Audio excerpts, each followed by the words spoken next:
I'm Corrie Thorne, the spiritual healer, coming in to do a guided channeled message. And this message may not resonate with all, it may not connect to all, but this is as a mystic, as a prophetess, as someone who works in really truly listening to the guides and how they communicate through me. And there's so many, I don't have just one, I work with many. So as I come through this, I keep hearing back to a Beatles song about Mother Mary, and I do channel Mother Mary, and Mother Mary always sits right here. And this is the fourth reading of tonight that I've done that Mother Mary has been very present with me. And no, she's not owned by any specific religion as much as people like to say she is, but she's not. And so I have a message um, of love from my heart um, and a connection into an energy that truly tells me that I'm being asked to tell a little bit of who I am, as not everybody knows, and those who follow my work have know that yes, I am a blonde woman. Yes, I look like I am white, and yes, there is a lot of judgment that happens within all all cultures, all races. Um, and so, as I was guided to this is a message of purest of love, a message of one that says it's time for us to trust in the divine feminine energy that's trying to take us back to the womb stories, and that a rebirth, this is an opportunity for a rebirth. And as the feminine is the women who open our arms and open our love. And so when you see a mother who I want to go to the Moses story, and Moses is with Moses, and Moses having his mother um, put him in a basket to protect him and to save him, and to have him be picked up by the hierarchy and taken into their temples and to be raised as one their own. And then when it's found out that he wasn't the Pharaoh's son, and that he wasn't biologic, he wasn't DNA into the golden lineage that was the so-called right the passage the to being the right kind of human, or the right kind of person, the judgment that was laid upon him, and the drive and the work and the determination, but also the conviction to save his people. And so as I found myself in this past few years, not past few years, in the past probably 15, 20 years of my life, having to often defend who I am. And I stopped defending, I stopped justifying, I stopped explaining that I am Mi'kmaq First Nations, and that I have a white dad, and I have an Aboriginal, I have an Indigenous mother, and my blonde hair is not real, and that my hair is really dark, and I would have to show people pictures and validate, my skin was much darker, and when I tan, I definitely look darker, and these cheekbones, and why would I have to do that? Why do I have to do that? Why did I do that for so long? And then in Canada, a federal, I owned a federal treaty card. And it says Federation it says the Federation of Indian Status. I think it says something like that, but it's called an Indian card. It's the Indian Act card, and that terminology is still on those cards. And on the top of that card, when I received it, it said that this card can never be taken from you. Well, it was taken from me, and it was taken from me based on our own people mixed in with the hierarchy of government, and a lot of political stuff that takes place that causes divide and disconnect amongst our own people, no matter what race, no matter what culture, is that we get stuck in the middle as a human race. And so as this message started to come through tonight, I'm like, do I dare? Do I dare go there? But I am going there, because it's that whole sense that um, it's like we're not too much of this or not enough of this. And this has been a real serious divide in energy. And if we truly are to come together, I went to the divine feminine cards, and they're not my cards, of course. They are the cards of a beautiful woman named Megan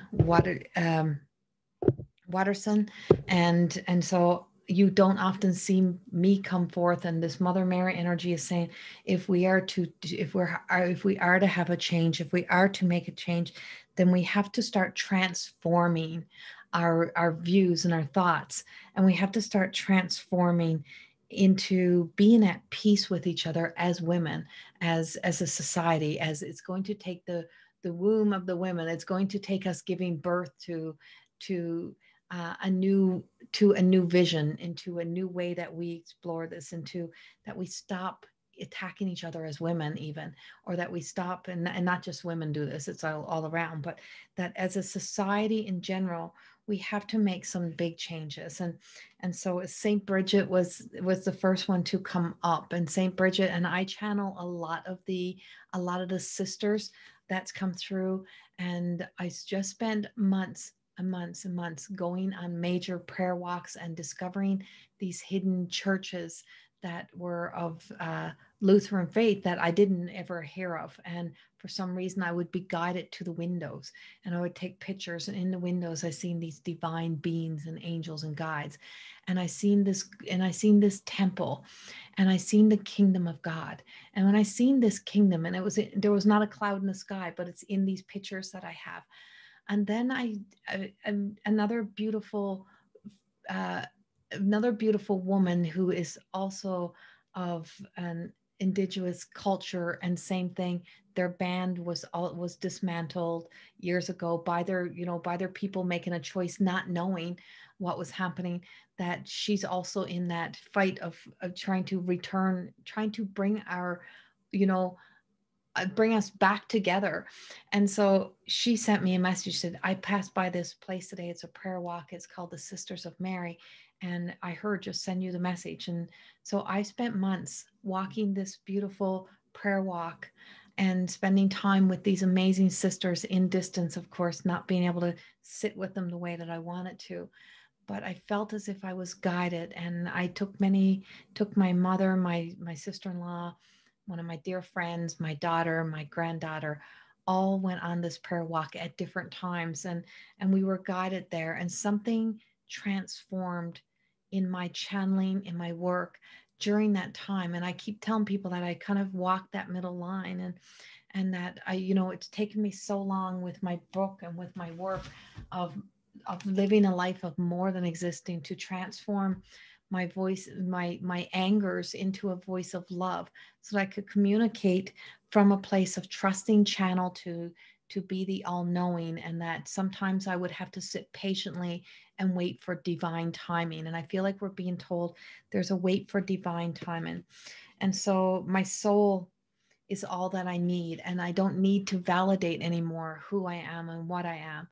But there is a push to start transforming the messages into, into a new messages of a lot of light and a lot of love, because we're going to need it through some of the darkness that it still needs to take place. It's like we believe that that our highest, that our needs were actually being met, or that this was for our highest good, and a lot of this shift and change was not yet for our highest good. And so so I give endlessly, because the light is without end, my soul is all that I need.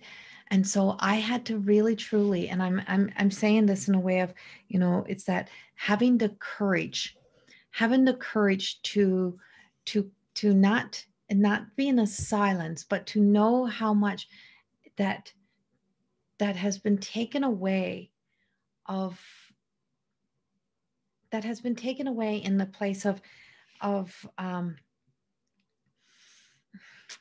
of wasting time on ears that do not want to listen, on wasting time on being angry and projecting that anger out, and what it had done to my health, what it had taken away from us, what it takes away from us as a society, as a collective, as a group of as a world of women, what it takes to, project out in places where we're not being heard, we're not being listened to, and we're not listening to both sides. It's like we are, we have become at war with our own women, with our own people.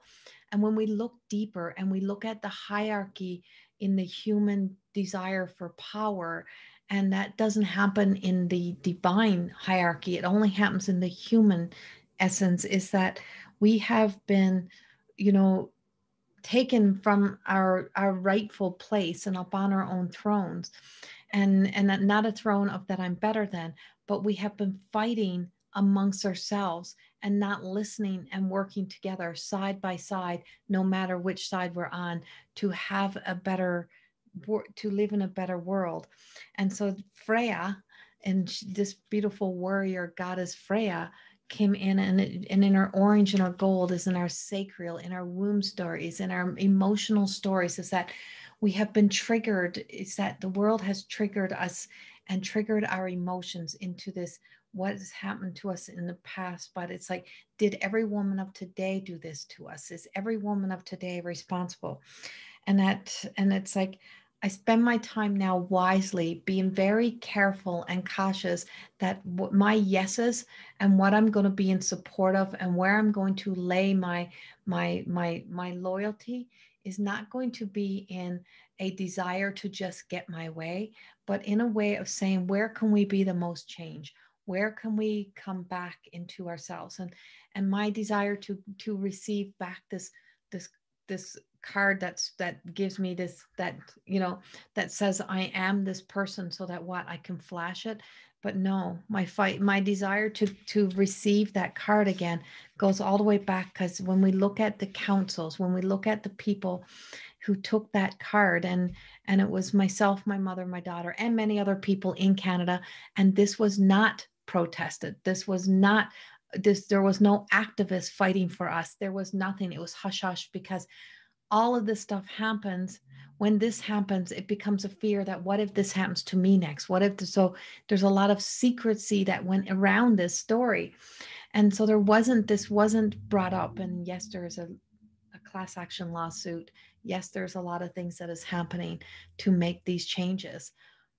But it's like we pick and choose where we choose to stand and where we choose to stand up. If we're going to be in support of this, are we in support of that? And so being kind of looking back at life and looking back at all that has happened. And I was in Austin, Texas at Call It Baron Reed's Orcapalooza, and who was Doug, who her best friend Doug, who's now passed, who stood up and he said he had a dream, and he dreamt of Moana, and Moana had to leave her island to, her heart was calling her, telling her that was something more. And I started to cry uncontrollably. And I stood, and then they started to play the song, and I'm like, I'm Moana. I am Moana. I am that Indigenous woman. I am that woman who, I am that First Nations woman. I am her. It's like, because I've decided to be my unique self and be me, and not be so, I am a generational healer. And because I decided to be me, I have to walk this walk of shame. Because I decided to leave my island, the masculine of my family get to keep their cards, and I lose mine. And my mother, who is our genetic line, she lost her card. It was ripped from her, taken from her. And for a while, I'm like, screw it, I'll just let this go. But from a voice of love, from where I come through with this channel message of what I'm saying, is that, you know, there's a power in the time that we take within the silence to get clear within our own heads, to find our voice in a beautiful way, to be a change within a world that we need to make a change. And that comes within our own cultures, it comes within our own races, it comes within that place of where we also judge each other, and that we can have those, and that we do this to each other within our own people, within our own, is that we turn our backs on each other. We have different views, or we look different, or we appear different, and so we ostracize each other, and we turn against each other, and we say, you're not a part of us, and you're not equal to us, and you're not this, and you're not that. and discredit us and try to make us look less than. And it happens in our own family. It happens within our bloodline. It happens within all areas of us. And what I'm being told is that this time that I have taken in silence, because my health has taken a big toll, because I can't get into these arguments and fights, in which I no longer ever want to do in my life, because the channel tells me there's no place for that. That's not going to solve it. Is that what I'm doing and what I have done right now. And this is the Black Madonna card that comes up, Our Lady of Hermit, and this Black Madonna holding her beautiful child and holding the essence of placing our crowns and straightening each other's crowns as women and supporting each other, is that I transform pain and suffering into a greater capacity of love. Because the one thing that we need to do right now, the one thing that we need to do as a world and as a society, is support each other as a human race, as a world that's trying to come together. We are segregating and we are dividing more than ever. We're dividing amongst our own people, in our own countries, in our own communities, in our own provinces or states. Wherever we are all dividing, and this is not serving us, and it's not healthy, and that the human race itself needs to start to come together. We are going to see some major events happening. We are going to see some major crash down. We're going to see the earth rattle. We're going to see things happen. And that if we start now with the pain of what we've inflicted upon each other, even as women turning against each other, even as men turning against each other, even as we're turning our children against other children, even as we've been on that journey in a place of feeling as if we had to fight, and we had this conviction. And so we do have a right. And so we do have a right to stand up. But what we have divided on, and where we've divided the biggest, is in the rooted and grounded essence that the human world, the human race, we have worked so hard to try to come together, and that we have moved so beyond love. We have moved so beyond kindness, respect, compassion for each other, that now we're trying to say, let's unite, come back in, kumbaya. But what we have left behind, what we have done to each other, what we have is like, there's a lot of freaking hurt. And that hurt hurts no matter what side you're on. I hurt. The pain that was caused, the family pain, the fact that, I could not defend the bad behavior within even my own family. I could not defend it. I could not take a stand and say it's right to let somebody else be hurt. In my band, in the tribes, in the bands themselves, it is not right that a chief and council could make such harsh decisions. There was a hierarchy, there was a manipulation. I had a band, there was a band. We were told to come together. We were told we're going to join these bands and we're going to help these people and we're going to do better. You know what it did? Nothing.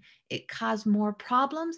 It caused me to, I had my band rights in my own tribal band, who was a Spiliak First Nations, and I don't know if I'm saying exactly right, but it was like we had that band, and it was a band that was, probably we didn't have all the frills of it, but we had who we were. We were on the list. We were on, we had a belief. We had worked hard for that, and then have it taken, and then be given this, and then ripped out of our hands.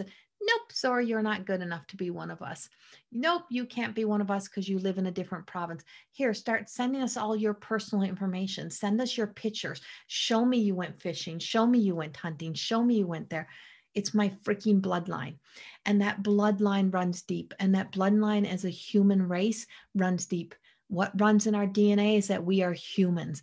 And as humans, we are born and built with unconditional love. We arrive with a compass to be able to do what's morally right. We are created, and we have this sense of free will. We have ego. We have a healthy ego. And we have that sense of, in that ego self, that, you know what, we can be that superpower that can truly work together, and that we don't give that power to something that's outside of us, and something that sits at a table and a board that decides your worth, decides your value. And then you attack each other, and then you turn against each other. And then we lose our freedom, and our freedom to love, and that freedom for respect, and that freedom to be able to be unique to who we are. I even contemplated coloring my hair back to my natural dark color, just so I could fit in, just so I could be accepted in certain places. Because when it was said to me that people don't believe in you because you don't look like us, well, who am I supposed to look like? I look like me. And I'm sorry I don't look like all of that, but this is who I am. And this is who we are. And this is who we are as a human race. And right now, we are not looking like good humans.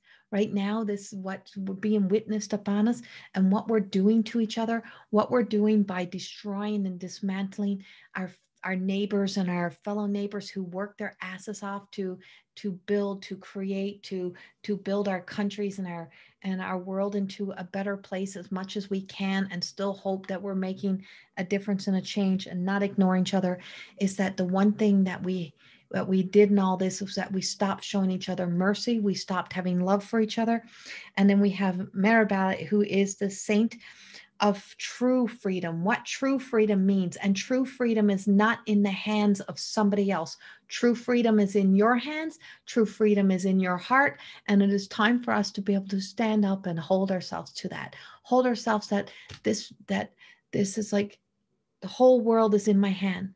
All the people are in my hands. All the people. And when it speaks of like in the hands of God, this is I went to every Sunday school in the world as a kid. Like, I was at all the Sunday schools. I went to every religion. I was trying so hard to hold on to a faith. I've been channeling Jesus since I was a little girl, and I didn't know what that all meant.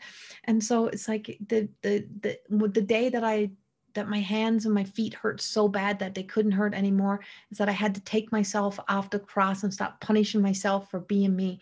And as I hold, as the Sunday school songs of, you have the whole world in your hand. You have the whole world in your hand. It's like we do. You have all the people in our hands. It's like we all belong here. We are all worthy. We are all one. We are all here to return to oneness. We are all here to respect each other. We arrived with unconditional love. We lost it in the desire. We gave over so much of ourselves. We fought with our neighbors, the people that we love and respect most. And then in our own families, we, in all these broken foundations that were broken over the years, instead of healing them, we wanted to keep sweeping life underneath the rug. And we made mad behavior acceptable. We made the crazy acceptable. It is not acceptable. It was never okay. It's not okay now. It wasn't okay then. And to be defending the bad behaviors that causes such hurt is wrong.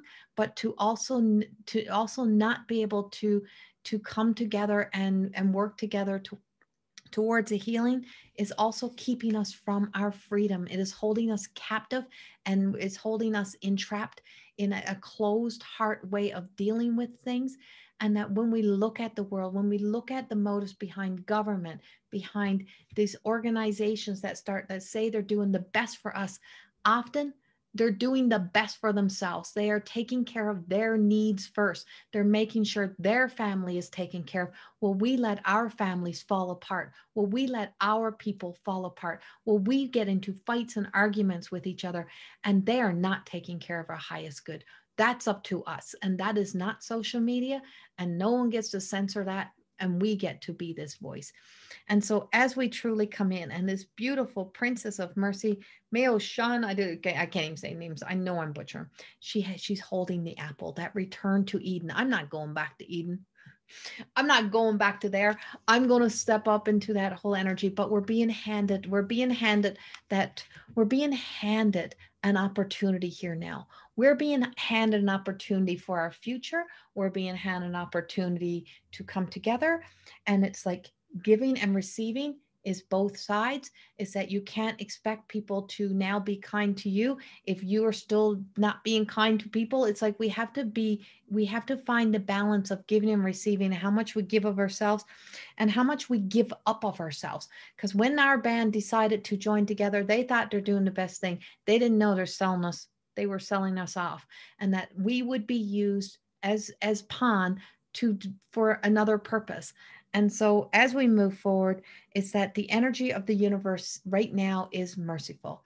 And there's like, and this whole universal energy, whatever is out there, whatever race, whatever aliens, whatever gods, goddesses, whatever is out there, we don't all know, but we put a lot of faith in what we can't see.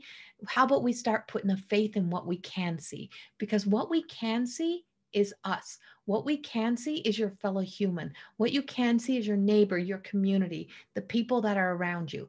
And if we start showing mercy to each other and we start being kind to each other and we start coming together, we truly will be able to change this world. It starts with us. It starts with one person. I will not color my hair dark. I will stay blonde. I will stay true to me. I will stay fighting for who I am. I will not let anyone tell me who I am and who I am not. And I will not let somebody else's opinion and somebody else's anger tell me that I am this or I am that, and to shame me. And neither should you. We should not be shamed. We should not be shaming each other. And it is time for us to come together in love.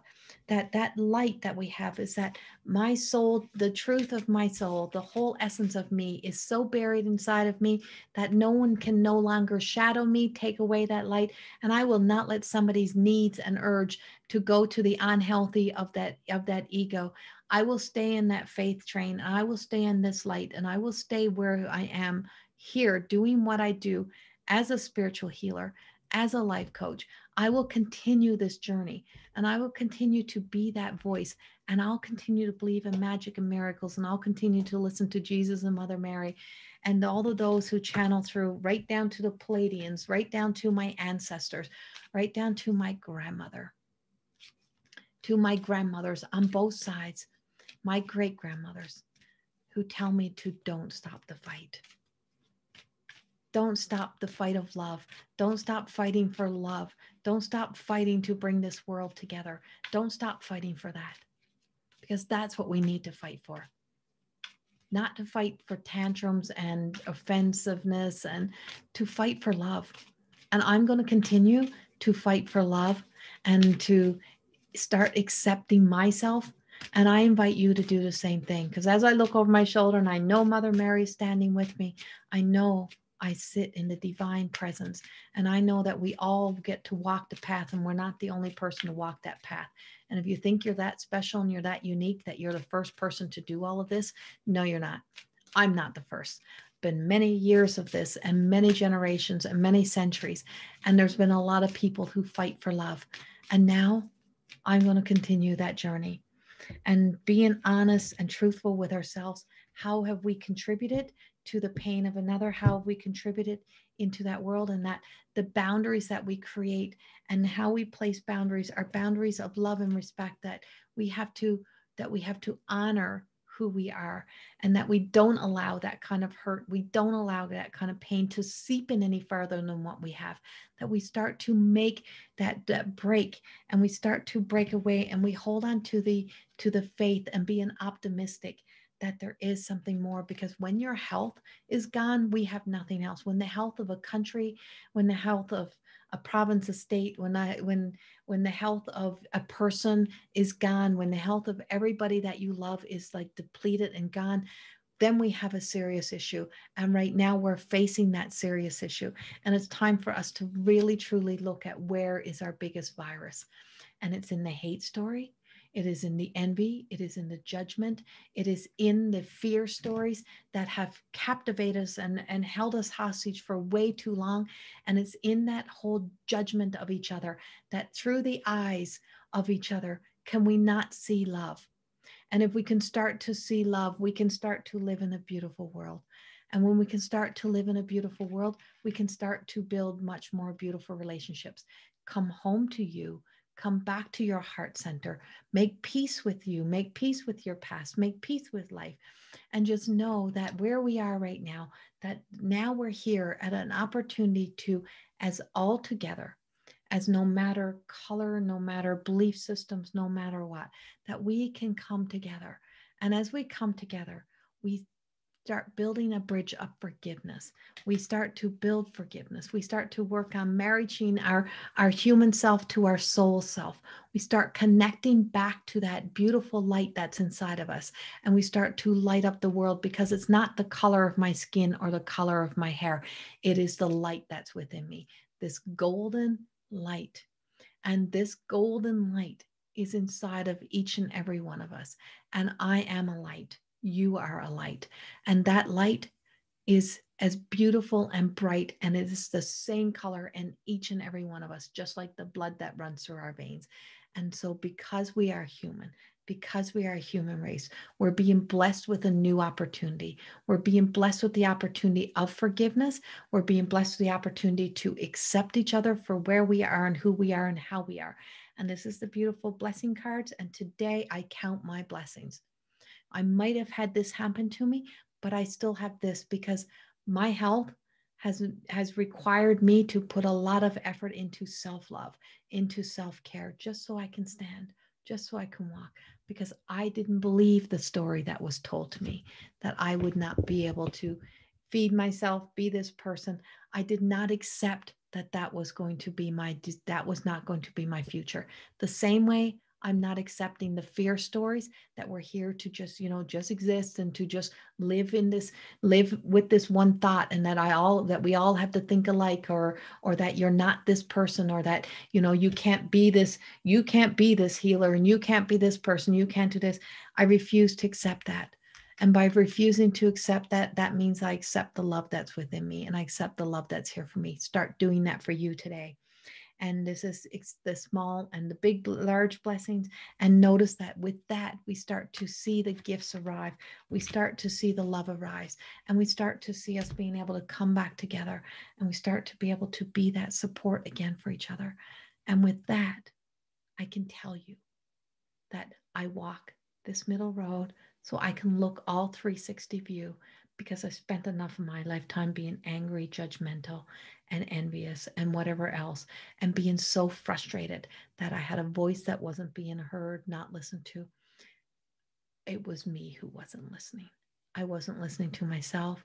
I went against my own judgment. I turned against my own self, and I also turned against some people who really love me. And I also had to, out of fear of being ostracized, is that I allowed things to be acceptable that weren't. And now, as I walk this place and I show mercy to myself and to all others, is that there's an opportunity for us all to do better, to be better.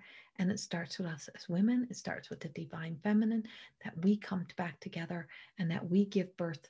We give birth to the new energy, to the new life, and that we give birth to massive amounts of love, and we start nurturing that within ourselves and be the change in the world that we want to see. Much love to you all. I love you all. Bye-bye.